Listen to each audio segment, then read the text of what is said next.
Have you ever thought about how your ancestors have impacted your life energetically? How you behave, what you've attracted in your life, and those subconscious beliefs that can be hard to detect? Family constellation work is a profound process that helps release self-limiting beliefs from the subconscious mind that are not serving your higher good. Today's episode is a roundtable discussion about AI, ancestral intelligence, and how the other AI, artificial intelligence, overlaps. It's an intriguing way of thinking about your soul circle of influence, whether they are still here or passed on to the other side. Welcome to the Pollinating the Planet with Love show. I am your host, Beth Bell, and I have a lovely guest here. I'm actually in Palm Springs or Palm Desert? Rancho Mirage. Rancho Mirage. Well, we have beautiful scenery in the background. Exactly. And I have the wonderful Gary Stuart here with me today. I'm very blessed to have you. Oh, ditto. And I want to read a little bit about Gary's background. Gary was drawn to constellation healing work over 20 years ago. He was so impressed with the healing power of constellations that he dedicated over 2 decades of his life to this practice. His healing journey of self-discovery started in his 20s. Nothing he had ever experienced had touched him so deeply and profoundly as constellation healing. He literally had to throw out everything he thought he knew. Wow. And since then, Gary is a master constellation facilitator, speaker, and author, and he has facilitated over 10,000 constellation healing experiences during his 20-plus year career. I think I've probably done 15, and I am so enamored by them all. So the wisdom that you bring forward from 10,000 constellations is just incredible. It is. And I'm being gifted that by the larger field of consciousness. So it's an honor. Yes. Well, you are a returning guest to the show. Yes. So we're going to roundtable a topic. And since you've been able to tap into that really incredible source of information through family constellation, I thought we would talk a little bit about AI. Yes. Yeah? Ancestral intelligence.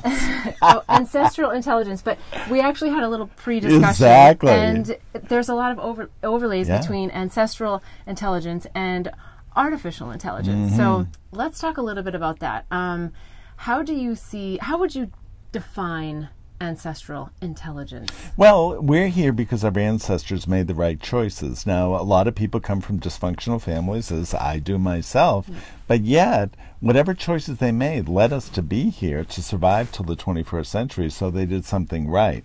Now, the negatives of that is that they have unresolved baggage they've traveled along with them over the centuries of survival. And it could be a paranoia that there'll be another dictator, there won't be enough food. So it leads to the fears and scarcity issues that we may have now, but it's just a reflection of what they had back then. Yeah, and a lot of that we don't even know. Exactly. You know, we think, oh, the dirty 30s, that was a long time ago, and yet my Scandinavian ancestral heritage from the dirty 30s comes forward with, you know, making coffee really weak so that you know, stretch it. So you can stretch it. Or they were just really cheap, but I think they really had to do that at that time. Absolutely. Yeah, there's so many things that come through, and I know, and we just don't realize it. So let's talk about the experience that you had where you said, I got to throw everything out. Let's go back there for just a minute and how that profound experience happened. Well, I started at 23 with primal therapy. That was very big. John Lennon, Yoko Ono were on national TV saying, hey, we found a source of healing our pain. Arthur Janoff in L.A. And so I sought that. If John Lennon, my hero, did it, I want to do it. So I was 23. I felt like things weren't right emotionally. So I did that. Then I did shamanic training. I did that for like 8 years, 2 or 3 a week. So it was a lot of it got my voice back from being a severe traumatized, quiet, introverted child out of fear. So that got my voice back and my courage back, you know, and it also transposed me feeling like I was victim, which I was severely victimized, but one of my therapists said only a champion could go through that. So why don't you see yourself as a champion who suffered through victimization? So these subtle shifts that happened along the way were all part of a, little did I know, 40-year healing process. Wow. Okay, so because I have experienced family constellation, I know a little bit more, but I always like to bring it to a place where people who have never been part of it can also start to get into the energy of it, because absolutely. it is an energy. Yes, yeah, and consciousness. It's the Yes. energy of consciousness, really. And we don't realize what we're carrying. So after doing all that work and all the violence and anger, you know, I was a severely battered child and all the violence and anger. So when I did constellations, it starts to show the deeper field. What did my grandparents do to my parents? What did the great-grandparents do to the grandparents to make anger and violence their only way of expressing? Yeah. And of course, the trickle down was me being a battered child. But Yeah. then before my uncle died, he said what my grandfather did to him and my father as boys. I said, oh my God. Right. That was even worse than what I got. So it's just, and so you start to see, where does this come from? And generally, even anger is acting out emotions. Yeah. Generally, it's deeper grief, sadness, or helplessness. Well, I always think of anger as a suppressed emotion. emotion. It really of is. something It's else. covering up something else. And it's like you're so infuriated you have to carry this, you explode. But some people implode or explode by doing drug use, suicide. There's plenty of ways people act out from those. Yeah. They call them demon emotions, and I disagree with that. Everyone says, oh, the demons got them. Well, if you translated what they were carrying for the larger family, it's not a demon. It's just unresolved grief, unresolved helplessness or loss, covered by anger or alcoholism. Yeah. Well, and when you talk about alcoholism, it makes me think of just numbness, right? People are trying to numb an emotion, to not deal with an emotion. And one of the things that I love about family constellation work is it brings all of that up, but not in a way that the person having their constellation done has to re-experience the depths of that emotion. Right, it's like it's a very quick clearing, and it's fascinating, and I don't know that anyone can really explain it, but I'm going to ask you to do it. Sure. What is it? Because I've channeled dead people, I've channeled alive people, I've channeled children who are alive, I've channeled children who are dead, I've channeled the energy of a house, of money, of God, of the devil. I mean, like, you name it. It's like, it's all come through. And, and every time I am so just, I don't know, just flabbergasted by the ability of this energy to flow through me in a way that the person that I'm doing it for says that is exactly how my mother was. That is exactly what my grandmother said. Absolutely. And I know they're not my words. They're not words that I've ever used. They're not body language or positions I've ever made. But all of a sudden I am someone. How does it happen? Well, it's kind of, it seems magical in a way, but we're born empathic, intuitive human beings, everyone, and a lot of people don't realize this, especially men at the workshop. Yep. And all of a sudden, I've had men break down crying, and they said, "Well, I know nothing about this family. All I know is I have deep sadness in this moment, and they're free to express it." Yeah. Now, afterwards, they come and they say, "I don't cry. How can I cry in this person's family when I wouldn't in my own?" I said, because I really believe. Consciousness and thought precedes energy, precedes matter. Consciousness and thought precedes... goes into energy, the energy of the conscious, which goes into the physical. Yes. So we're going into that common realm, and a lot of gurus may say they have, the trademark of consciousness. No one does. It can never be owned. It's shared equally by all. And we choose with the constellation to go into that invisible field of consciousness to almost data mine what it's plus our subconscious mind. We're data mining what's there. Yeah. And the objectivity, so we use representatives to be ancestors, mothers, fathers, a job, a house, whatever. And they can tune in objectively, whereas we have a subjective experience, so we put all our beliefs. It all filters it. The strangers in the room have filters for their family, but not yours, or whatever the issue is. Right. They don't have your filters, so they can be objective to the raw data that comes through. Yes. And it's my job to be fast on my feet to see where the energy is taking us. Yes. So I always keep a blank slate because I don't know where we're going to be led. I have an assumption, but that could be my ego, and I just step away and say, let me watch and feel into it. And track the energy that needs to be released. Yeah. Now, you did say data collection. Yes. In respect to this AI. Yes. Do you think that AI, as we know it more traditionally, computers, absolutely. Do you think that we can supersede that AI by tapping into this AI? Yes, both. I mean, if you look at MIT did a thing. They tried to create the human index finger, the senses that we have here. Guess how many Cray computers couldn't do it?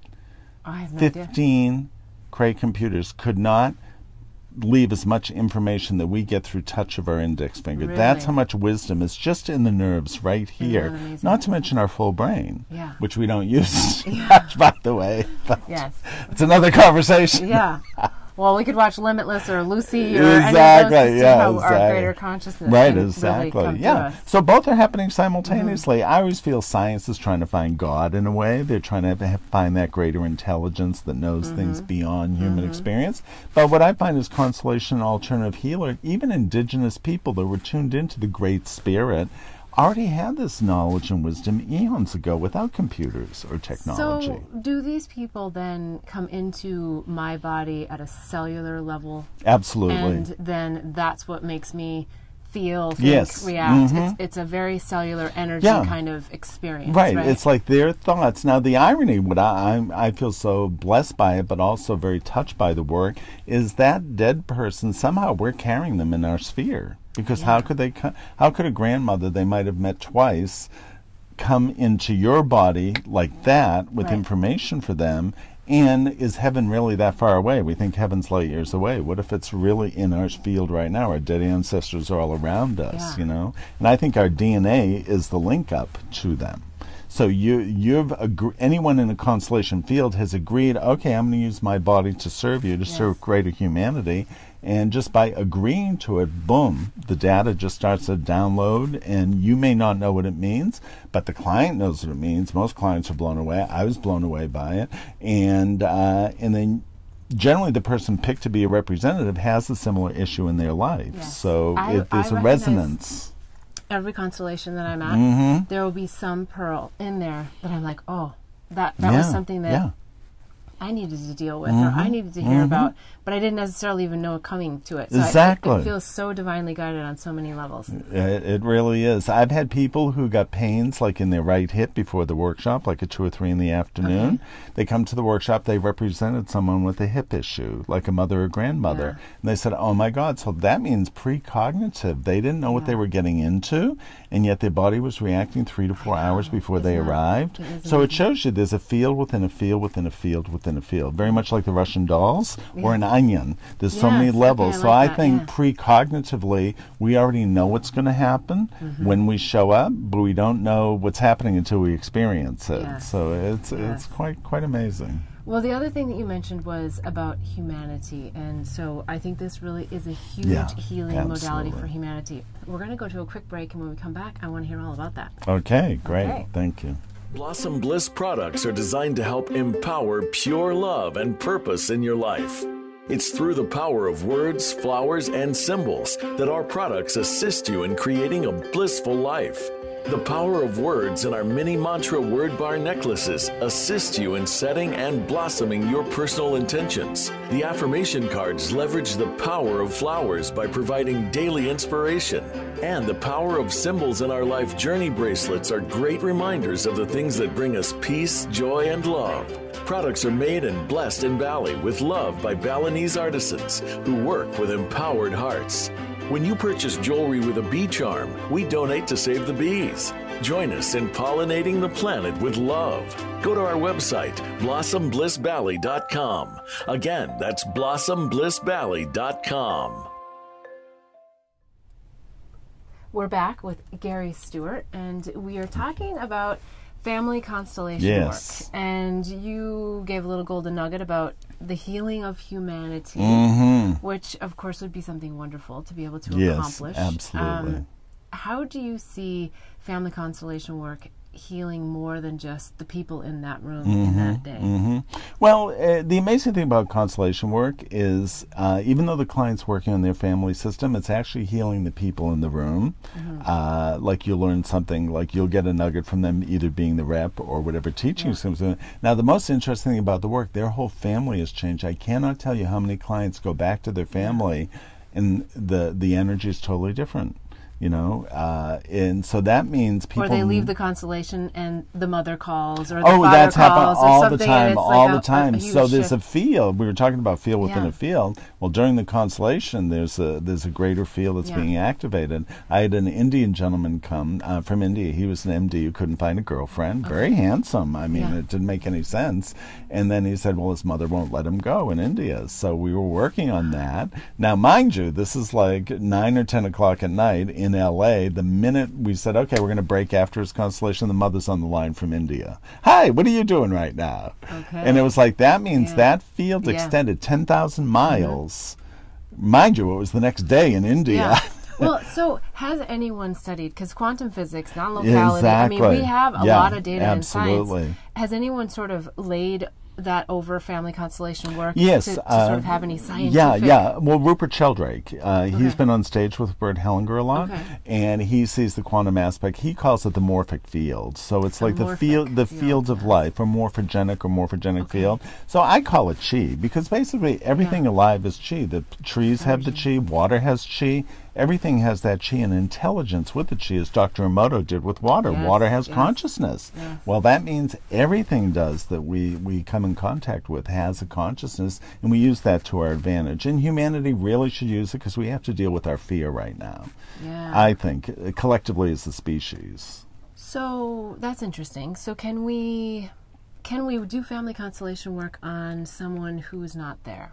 If we wanted, let's not name names, but if politically we wanted to try to shift energy or heal something. Well, we wouldn't have a right, because it's kind of, in one way, we have to respect the boundaries. So even though, say, our leadership, how do we know they're not on a divine mission that shouldn't be disturbed? And it doesn't mean we don't get to act up or have our voice heard. We don't want to be silent victims, too. Just like in Hitler, the people who ignored what Hitler was doing, it'll be okay. Even I've met Jewish people, oh, no, he wouldn't do anything bad. Little did they know. You know, with the final solution, sounds good on paper, well, that was genocide. You know what I mean? So people sometimes place false trust in people. And at the same time, there's a lesson to be learned from it, you know, and I take the bigger view that something good will come from something negative. So if you really look the difference between positive and negative, we wouldn't know positive without negative. So what if there's a greater negative? Well, that means there's going to be a greater positive shift, because I really feel everything's in balance of yin and yang. Yeah, so something's just coming to me as you're saying that, about shifting. Because my experience has been a lot about the past, because it's family constellation, so it's tapping into energy that's trickling down over time. Could we do a constellation that was specific? Like if I said, I want my constellation to be where my neurotransmitters in my brain, my consciousness can expand, that, you know, I can't, I mean, okay, maybe I can't become Lucy, you know, overnight in family constellation, but can we deepen our connection to consciousness? Oh, absolutely. In a forward, and why don't we do that in family constellation the whole thing work? Well, I do. I do. Okay. The thing is, you know, we're not doing it to do a reenactment of the past. We're doing it to complete. I pride myself, after 20 years, setting a healthy boundary. Let's finish the past so we can be fully conscious and fully present. So we're not denying the past. We're embracing as part of the greater consciousness, but we're seeing the pitfalls that our ancestors went through, so we don't create them to honor them symbolically. And so once we're aware of that, well, that was your fate and destiny there, starving in Ireland. I'm going to do something good with that. You know what I mean? And it's not to disrespect that they starved, but let's let World War II end. Let's let Auschwitz end. Let's let the famine end. Because basically what I tell everyone... Honor it and let it go. And our ancestors want the same thing we did. They didn't expect a famine. They didn't expect Hitler. They didn't expect World War I, II, or III. You know, but they're at the effect of what history throws at us, or life throws at us. Well, and I think part of the reason why I'm asking the question is, you know, Elon Musk is obviously a big AI guy. And I think you and I had a conversation a long time ago about the Neuralace that he is. Neuralink, the company Neuralace, is this device that, you know, they're looking at injecting, you know, and it goes over your brain, right? And I just feel like that's just, you know, danger, Will Robinson, right? Yes, absolutely. Why are we going to go to that level when there's so many modalities that can really open up our consciousness in ways that can do, you know, I don't want to say better, but they can do a more conscious, pure opening to connect us into that energy field. quantum field, universe, whatever you want to call it. Absolutely. Yeah. Well, I think science doesn't trust consciousness, number one. So I met with Amit Goswami. He was in, which was it? With the Bleep. Oh. And we've had some good conversations about quantum consciousness. So he feels that let's say I love that guy, and I know, when I he's started reading sweetheart. quantum physics, I was like, "This is not my thing." Like, I never liked math. I didn't like any of that stuff. But he made it really. He feels the downfall of Western civilization is materialism. That we won't admit there's a ghost in the machine, and the ghost in the machine is consciousness. Yeah. He feels that it has to intersect. It's not just material. So I think with the whole AI movement and computer or artificial intelligence is to have a machine do it because they don't trust what we're already endowed with, which is the ancestral intelligence that's huge. And I often wonder, like the ancients, even the prophecies, they're saying the same things. The Native Americans are saying the same things the Hindus might have said 5,000 years ago. So they all had this intelligence way back then. They didn't have, they were tapped into the quantum consciousness understanding, even the stars without telescopes. Yes. So how is that not of value? Because it's not scientifically proven. And that's what science demands. It has to be scientifically. So I think they think if they create it through a computer algorithm, it'll be real. Yeah. When in reality, if they would trust non-local consciousness or the bigger quantum understandings, they would see both are fine. You know what comes to me is they're scared of human error. Yeah. But the reality is that we're all perfect and whole. It's just a matter of remembering ourselves to that energy. Exactly. And that's what we need to focus on. And they'll try to have an algorithm that's perfect and whole, but the algorithm would have the same flaw that humans have. Right. You know what I mean? And that's what's kind of comical about it. Well, even more so, they can turn on us and create their own... The Terminator reality, Yeah, people don't realize that. Now, what do you think about soul circles? Because I think we run in soul circles. So, yes. And we're also living multi-dimensional lives. So we're already in other dimensions as we sit here. So our soul is eternal. Maybe this isn't the right word, but I feel like it's stretched. It's spread. It's absolutely. It's expansive. Maybe that's the better word. So when we do family constellation work, I mean, I see it to be like this immediate soul circle healing. But then what about our higher intelligence that already knows all this? I know. Like, but we're here in these little bodies, these little vehicles doing the work, which is great. But then how does that link into the... Well, it's reminding us of the grandeur of the whole experience of life. You know, that it is eternal, and that, kind of the catch-22 is, did we agree to come into this family as dysfunctional it was to learn a bitter lesson? Do you think we agreed to come into our dysfunctional family?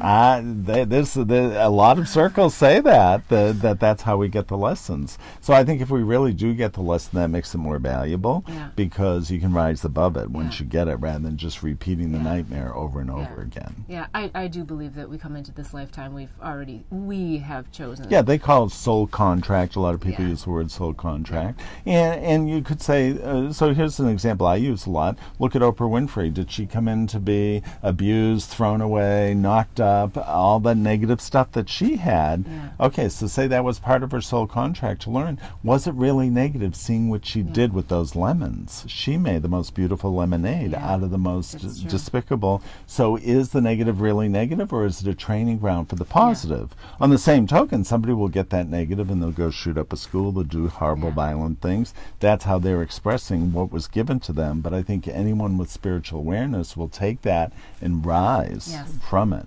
Yes. Well, and I think it's always a push to help someone rise beyond it. Right, exactly. It's just a matter of choice. Yeah, and she had the strength all along, and it was a reminder. Well, I always felt my childhood's a reminder what not to do. I always said, when I grow up, I'm not going to be like these people, yet they were my creators.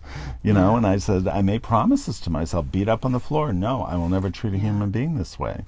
You know what I mean? And I knew when I grew up I wouldn't be there. Not to disrespect them for it, but it's almost like being raised by cave people. Like either I have more intelligence as a 10-year-old than they might have had being reactive, violent, angry from their stimuli. That's how they chose as parents to act it out on a child, which I don't know, it doesn't really take it away. It just makes it worse. Yeah, you know? I know. Yeah. Yeah. Well, when we're going to go to a break, but Sure. when we come back, I want to talk about victim mentality. Oh, because I think absolutely. that's something that family constellation really comes in. But it's hard when you're the person sitting in the victim mode. So we'll come back and talk more about that.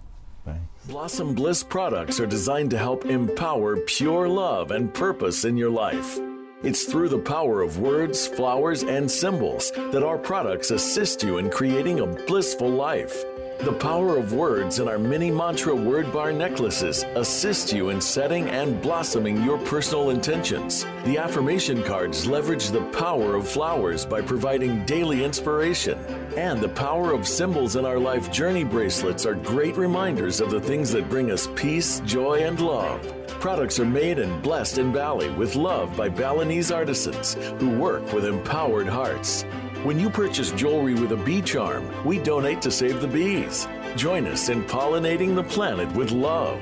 Go to our website, blossomblissbali.com. Again, that's blossomblissbali.com. We're back with Gary Stuart, and we're talking about accessing other realms, our higher self, fields of intelligence. Yes. They can go way beyond the AI that we know of with Absolutely, machines. yes. So that's like the really high consciousness of it all. But then if we drop way back down into this victim mode, like a lot of people are like, yeah, it's nice for you to say that, but here's my story. Right, exactly. You know, and this is what I'm dealing with, and I couldn't have created this. Why would I create Right, exactly. this? Is there examples or maybe blanket things that we can talk about for people out there that are feeling really stuck?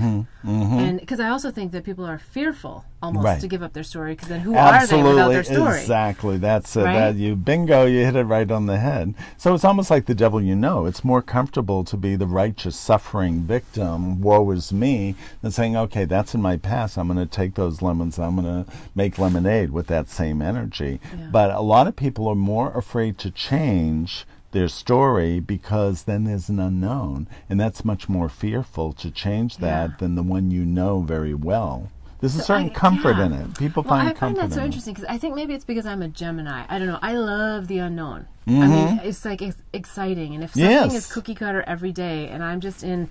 I feel incredibly bored with life, even though my life may be wonderful in many ways. Exactly. I am bored. So how do we kind of bump the ones who like that? Because there's nothing wrong with liking consistency. How do we inspire them to come to a family constellation?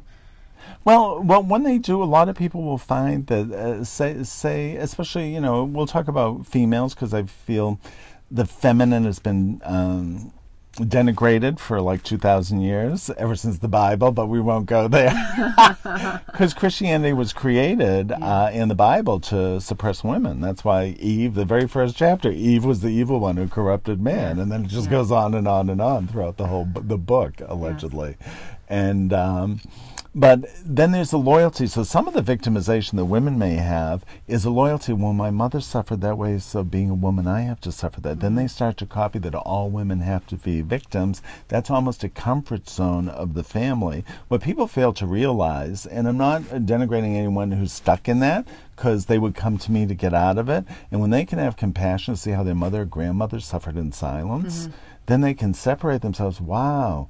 So what if that victim was the woman who finally got her voice for all the women who came before? That's tremendously empowering. And when that woman becomes strong and chooses not to be victimized, that means all the women who came before are liberated. So we're actually liberating the consciousness of the dead that we're carrying and awakening the feminine voice, which is very needed by our planet right now. Extremely. Mother Earth needs us to speak up, especially the females, because the boys are destroying the sandbox right now through avarice and greed and drilling and fracking and polluting. And it's like we got to step up and take a stand for Mother Earth and just say no. You know? No, Mother Earth is a very sacred. Absolutely. For me, as you know, the flowers are my divine portal. Absolutely. And yes. I just really appreciate the energy and that vibration that it reflects back to us, that puts us right back in that pure and whole nature, right? That there's nothing we have to do, there's nowhere we have to go, there's nothing we have to think. Right, exactly. Even more so not think. And we'll stay here and be beautiful. I mean, that's the saddest thing to me as a species. Why don't we appreciate the garden? It's as we see all around us, nature keeps throwing beauty at us, and we keep saying, no, there's got to be a resource. We'll destroy it. It's like, but that's a male egoic kind of patriarchal thing, which we're shifting out of right now. So that's why I always pride myself in strengthening the wisdom and the voice of the feminine, because that's going to be, I really believe that's what's going to save planet in the 11th hour. Yeah, and I think, I don't know your reference to it, but I always think of masculine and feminine very much in men and in women. It's oftentimes reflected in women, but in a greater way, but it is bringing that feminine in through men as well. Yeah, absolutely. And getting that the balance. And I feel that's probably the lesson of the genders, to get to that balance place, because I've read many things that women gave up the matriarchy for the patriarchy to learn what it's like to have true power. And what I don't understand is how generally males, say domestic violence, male or whatever, that woman may have his progeny, and yet he would be violent with her when she's birthing the future of the species and his genetic line. So it doesn't make sense to me how. But then you look at economic pressures and lack of emotional education, and then the males could have the same pattern where they victimize women. So they're honoring the males who did it before, not realizing they're in lockstep with the dysfunction of the male lineage, who felt like women were less and could be abused. Then you have the women line feeling, well, I don't have a right to stand up and speak, so I'll be a perpetual victim. So then you have perpetrator-victim dancing through history. The great thing about Constellation, you get to observe it outside yourself and say, oh my God, I don't have to follow that pattern. It's a choice. We try to give people their choice back, and I never shame or guilt anyone for not making the choice. You've seen it in front of you, and now it's your time to choose. Choice, and I also think judgment. Right? Because the very first constellation that I did, I wasn't expecting to participate, but I was sitting there, and all of a sudden I just had this anger inside of me, and that's not an emotion that I typically feel. And so the facilitator just happened to look at me. She said, "Are you in?" And I said, "I don't know, but I'm just so angry." And I'm like, "I know I'm Beth Bell, and I'm not really angry, but I'm angry." And it's just so happened that I came in as the great grandfather. That's who I got placed as, and I was looking at this woman who was my wife, and we had premarital sex. She got pregnant. She said that I raped her, and that was the way that she was going to cover her tracks of premarital sex way back then, when that wasn't accepted. And so I hated her. I did the right thing, and I married her, but I hated her, and I treated her so terrible. But I could see all of this, and I didn't know anything about who these people were. Like, I had obviously never met them, didn't know any history. I could see it and feel it, and then that trickled down the line that the men were abusive to the women, and then the women took on, that's how I get love, right? So it was as innocent as that, right? Right, absolutely. Way back then, that created this whole cascade of and that goes on for generations. That's what's amazing. And we find that's a very common dynamic a lot, that either someone fell in love and they didn't marry the person they loved. I just was talking to somebody just 2 weeks ago, actually, at the EBC conference, and they were talking about romantic relationship problem. I said, did your mother or father marry who they really loved? They said, no. I said, there's your problem right there. You're mirroring that in your life because they didn't get to do it, and sure enough, I hit it right on the head. And that's really coming up more and more. It's almost like there's an invisible third person in the marriage, and that's the one that either from the broken engagement on the mother's side or father's side.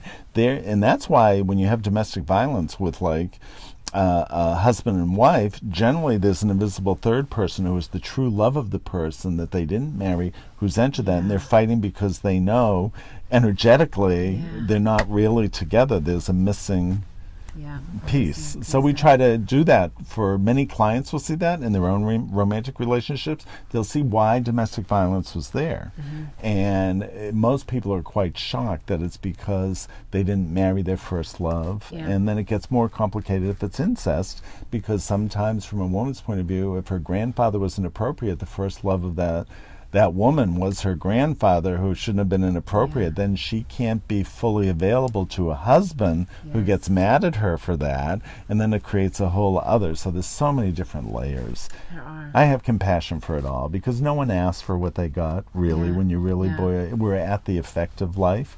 Just like nature, they don't know if they're going to be eaten one day or a hawk is going to come down and swoop them. So they're just like happy in the moment of being fully present, you know? Yeah. Now, I know you've seen a lot. I mean, 10,000 constellations is a lot. And I know you're going to be releasing a book soon. Yes, so we're going to get a lot of those pearls of wisdom from you. Absolutely. Is there any pearl of wisdom that sticks out to share? Something that maybe was a big surprise for you, something that, I don't know, you didn't expect, or just something that really shifted? Is there any particular example? Well, I would say one of the biggest insights is there really is no other. So if you look at everybody and everything is reflection, whether an external reflection of you or an internal reflection. So I feel it's the wisdom it's given me is compassion, because those people who are being violent may not feel they even have a choice not to be. And how sad is that for them, that they're locked into this thing and they can't fight their way out of their own paper bag. So I try to hold no judgment for that. Of course, I don't want violence to come to me or whatever. I had enough in my childhood. But at the same time, you just try to say, wow, these poor people feel they don't have a choice. And that's the biggest thing. We always have a choice moment to moment, but we don't feel we do, hence the repetition of the negatives, you know, which I would say that's one of the biggest tragedies of humanity, really. You know, and that we think, the other thing we were speaking about before is, why are we in all this fear that the other is going to hurt us? And we're always blaming somebody. And Hellinger had a great phrase years ago. He's still alive. I think he just turned 95 in December. He said, children blame, adults take responsibility. So why don't we just grow up as a nation, take responsibility for our own fears rather than project them on someone of a different skin color or different ethnicity or gender, and just be secure with where we're at. Yeah, I love that. Yeah. I love that.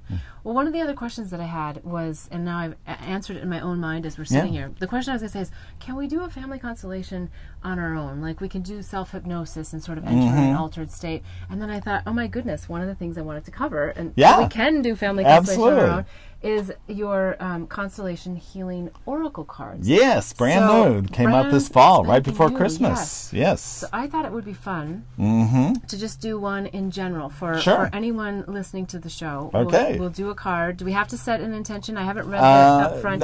You can set an intention. Do you want to set the intention that whatever card is pulled will serve everyone? You and your viewers. And we'll help to pollinate the planet with love. Absolutely. Okay. And just shuffle and think of that intention and pick a card, and I'll be spontaneous, and I'll read it to the audience. I put the definition of the concept of the card on the back of the card, so you don't have to flip through a book alphabetically and take all that time and lose the feeling. You know what I mean? I like to see if one flips out. If it doesn't, I'll just stop and cut the deck. But sometimes one will kind of... Okay, actually that one. Okay, courage. And I wasn't looking at it. I intentionally courage. And do I have my glasses here? Let me get my glasses. Luckily I brought them. Here, so courage. And that's the thing. Our ancestors all had courage. We wouldn't be here if they didn't. And we have our own to challenge the common zeitgeist to do something different. That takes a lot of courage to be different, too. So courage. Here's our card here. That which enables our mind or spirit to face difficulty, danger, pain, even in the face of great fear. The insight to be alive and stay alive requires courage. Contemplate your need for this quality in your life. How can you encourage yourself to have the strength and face your fears? Many people are so distracted by fear, they forget the courage they already have. Do you feel you have courage? Do you need more? Pull more cards to further understand the dynamics of your situation. So a lot of people don't realize their ancestors had courage or we wouldn't be here. Those who are on a conscious path, we have to have the courage. I mean, I call it kind of the Columbus effect. Look at Columbus. The world is flat. You're going to fall off the planet and die. You know, that was the comment. Everyone believed, oh, he's a fool. Laugh at him. He's crazy, blah, blah, blah. Well, he had the courage to say the world is round. Yes. You know? So do we have to have courage to be pollinating the planet with love? Absolutely. And just trust. The biggest thing is trust. We have to trust that there's enough good stuff out there that why don't we celebrate that more rather than the fears? So, you know, that's always the catch-22, I think, you know, that will go to fear much easier than... And love involves trust, so you have to trust, you know. So I try to have unconditional love for the world situation as it is. I mean, Mother Earth doesn't really need us. We need her. Yeah. And if we're wiped off like the dinosaurs, the garden will grow back, you know, with or without us. You know what I mean? So we should really honor that we have this time and space to see the beauty and the beauty in all peoples that are around us, and just have a greater love of humanity and less fear. You know, we're so fear abundant that we just should trust in love and courage. Yeah. Yeah. Okay. That's great. I love that card, courage. All right. Any last pearls of wisdom that we want to share? We definitely need to tell people where they can get the cards. Yes, they're on Amazon. Okay, they're on Amazon, but also on your personal website? Well, I have my own website for the cards. So the website for the cards is ConstellationHealingOracleCards.com. Okay. They're also on my website, ConstellationHealingInstitute.com, and on Amazon under Constellation Healing Oracle Cards. Okay, so they're easily available. And the great thing about it is I do readings, so we can do a Zoom or Skype reading, but I've had many people all over the world so amazed that they just pull the right card that they need, and I try to really write it, so even if you get a negative card like abuse or whatever, we always try to show you the silver lining in everything. Okay. So just because the card may appear drama, abuse, this or that, we always put that there's a way out. We don't tell people what to do, but we really suggest to see the positive in the negative. Well, another thing, I've only done group constellations, but you do private sessions via Skype. Yeah. And you don't have to have known the person or met the person prior, because the energy still comes in. It still comes through. I prefer group because if there are multiple people, you know, I may hit it on the head, it's a great-grandmother, this or that, but when you have a person speaking of, there's unseen things that they're going to bring forth that I can have a summation, but when I have, as a facilitator, the objectivity of that rep giving me the raw data, and then I say, oh my God, what's behind that? Yes. And I'm always going behind what's said, what's unsaid, what would make them speak that, what is unsaid behind what was said, and then I go back in time. Basically, it's like Back to the Future time travel. Yeah, okay. All right, so you can do it in groups, which I highly recommend. Well, I also like the groups because I think for someone, if they are a little hesitant, you don't have to have your own family constellation done. Right. So you can just observe and still get all of the positive benefits. Absolutely. In fact, I think sometimes observing, you get even more positive benefits because you're not nervous about what might come out. And once you start to feel the energy in you, via emotion, via body language, I think that has helped me trust in a much bigger way, just simply by participating and realizing that I am connected to a bigger source. Yeah, we all are. Intelligence is out there for us to tap into, just waiting for us to tap into. So wonderful. I so appreciate the work that you do. Thank you. Yes, it's an honor to speak to you about it. Yes. Okay, wonderful. So we got the information for the websites. Yes. And if you want to be in touch with me, you can find me at bethbell.me. Also, I'm at Queen Bliss Bee on Instagram, so I post photographs of flowers and the messages that they give me, the energy that I pull through. Absolutely. And it's beautiful. Yes, so thank you so much. Oh, it's an honor and pleasure, Beth. Always great to see you live. Wonderful, yes. Okay, until next week, wishing you bliss so that you too can help in pollinating the planet with love. Hear who's up next when you like my page, Beth Bell Live, and join me each week as I invite a new guest into the mobile recording studio to help in pollinating the planet with love.